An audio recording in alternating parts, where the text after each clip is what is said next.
Hey, what's going on YouTube? Alabama Reloader here. So, wanted to come to you today and make a video about an extremely cool experience that I just had. I'm actually on the road driving, and it was awesome. So you can kind of tell from the title of the video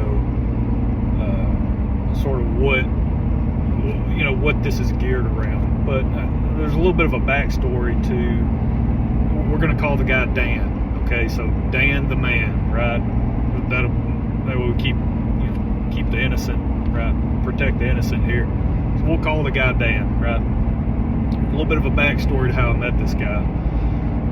So back, I was watching my stepdaughter play volleyball back this season, and talking with one of the moms from the girls that's on her team. Talking to the mom, and we were just kind of shooting the breeze, just talking about life in general, stuff coming up. And she mentioned that her and her daughter, so her dad, and then her and her daughter, so it'd be the daughter's granddad, right? You kind of piecing all that together, right? So you got the granddad, then you've got his daughter, which is the girl's mother, right? So you kind of following that family lineage there. She mentioned they were going to go on a hunt coming up in the summer of 25, in like June of 25, and she said they were going to Africa. And I'm like, hold on, time out, right, with the statement you just made. Because that was something, I don't know, maybe I'm the only one that does this, but like, you're talking to people and you kind of, not that you have an idea in your mind about like sort of who they are as a person or what they enjoy doing or whatever, but you just kind of get a sense of like, if I'm talking to somebody at a hunting expo, right?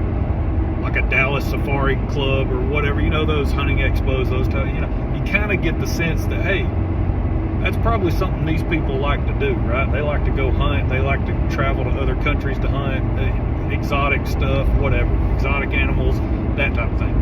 When you're sitting at a volleyball game, a high school volleyball game, talking with another parent, and y'all live in a small town, that's really kind of the last thing that pops into your mind. So, she mentioned that, like, yeah, we're going to go to Africa to hunt. So I was like, all right, I need more information. I need details. I need to know, when are you going? What cartridge? What gun? I need to know everything. And she just started laughing. She's like, I have no clue. She was like, but if you want to talk to my dad, he's the one that's actually coordinating all this because he's been over there several times. So Dan, right? That's who we're talking about here.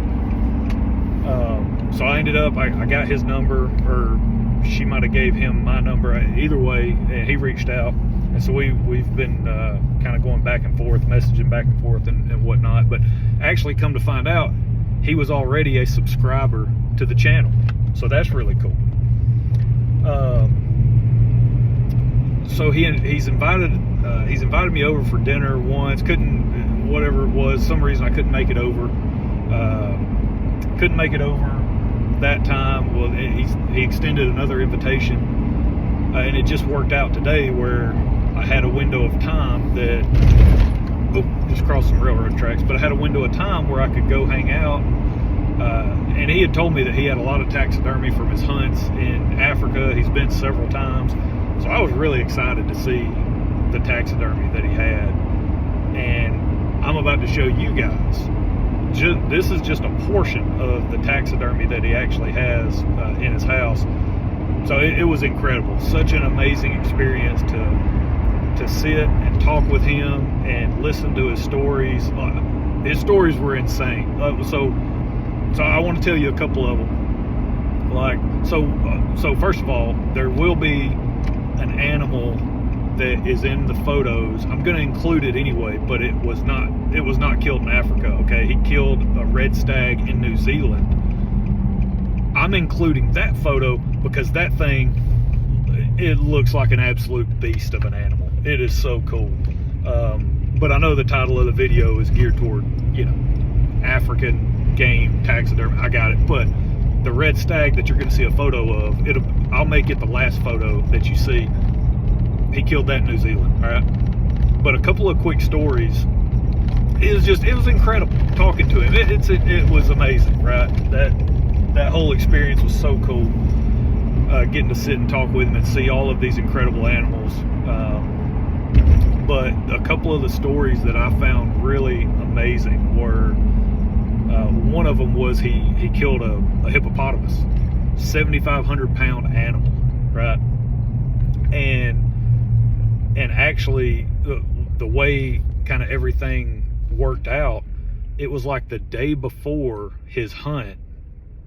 It was like the day before or a couple of days before, something like that.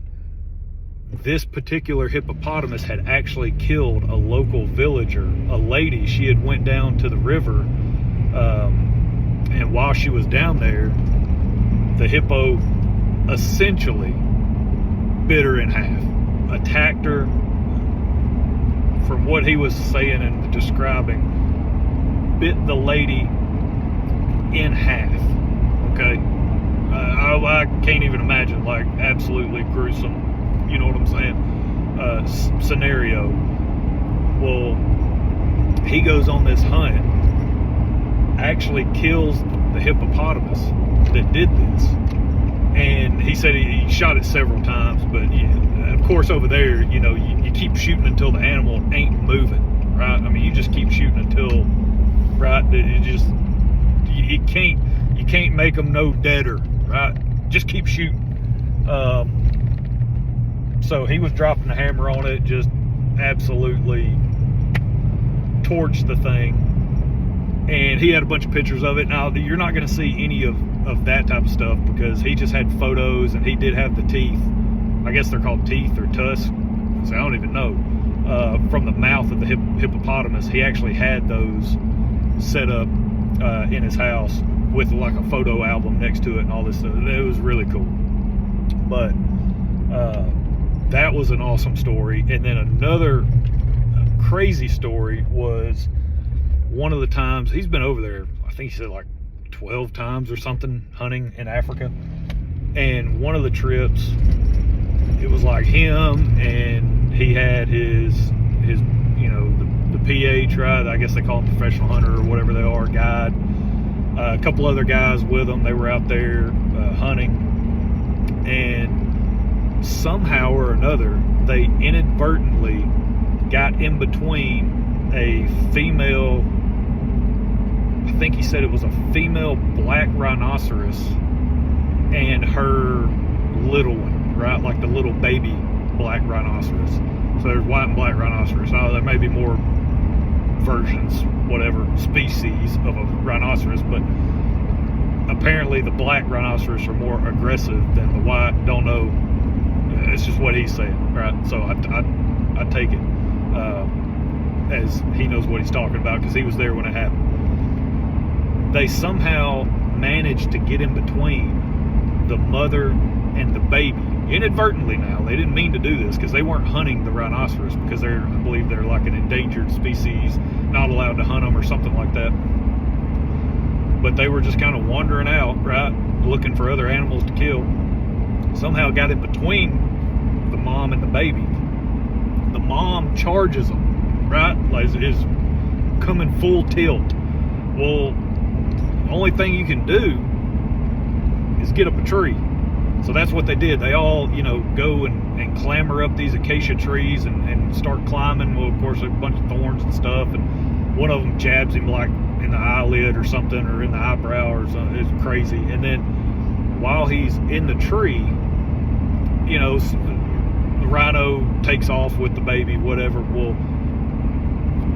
he has his gun. He's got a sling on it. So he's got his gun, which he shoots a .416 rim mag. It's a custom Winchester Model 70 in .416 rim mag. He had that on his back, right? He's got the sling, had his gun on his back, and as he's up the tree, well, the branch that he's standing on breaks. He falls and hits the ground, and the ground was so hard, and the way his gun was positioned, his bolt on his gun, right, the bolt handle, like landed landed on his spine, basically cracked one of his vertebrae. Right? Like, that's not good. So, and that was on, I think he said day 3 of his, it was like a 10, I think it was a 10-day hunt that he was over there. So he said for 7 days, and he didn't know his back was broken at the time. He just knew, I'm in extreme pain, right? But he's like, look, I've already paid for this hunt. Like, and that was one of the things when he flew back, when he made it back to the States, obviously he goes in for x-rays immediately, and they're like, what in the world did you do? Like, you've got a cracked vertebrae. What happened? So he explains, and, they're like, why didn't you come back? He goes, dude, I'm on day 3. Like, I've got 7 more days to hunt. So that was wild. That is, yeah, a lot of dedication. So really cool experience getting to meet him, talk with him, check out his reloading room, which was extremely impressive. Basically, if you think about the opposite of what my reloading bench looks like, that was how nice, neat, and organized his reloading bench was. So go look at my videos and how messy mine is. Now just think of the opposite, like what would an extremely clean and well organized reloading bench look like.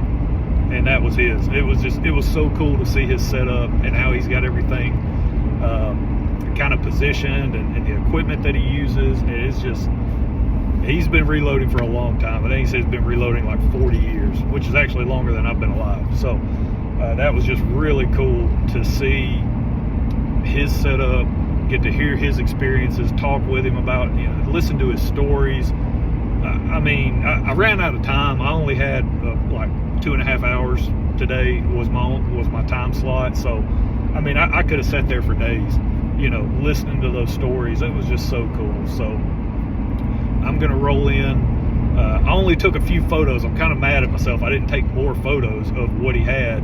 This is only a portion of the taxidermy that he actually has in his house. But I did luckily snap a few photos. So you're about to see those pictures. And again, the red stag, that will be the last photo that I show. The red stag was killed in New Zealand. So everything else he killed somewhere in Africa, I think. There might be a couple animals in there because there's a lot of them, but there might have been a couple I didn't get a picture of where he had killed them somewhere else. But yeah, so really awesome experience just getting to meet him and talk with him and listen to his stories. But yeah, really cool stuff. And I thought, and I did ask his permission, to show these photos, and he was perfectly fine with it. So I'm gonna show these photos. You guys check them out. Really, really cool. So that's it. That's where we're gonna leave it. Hope you guys enjoyed it. We'll catch you next time. Y'all have a good one.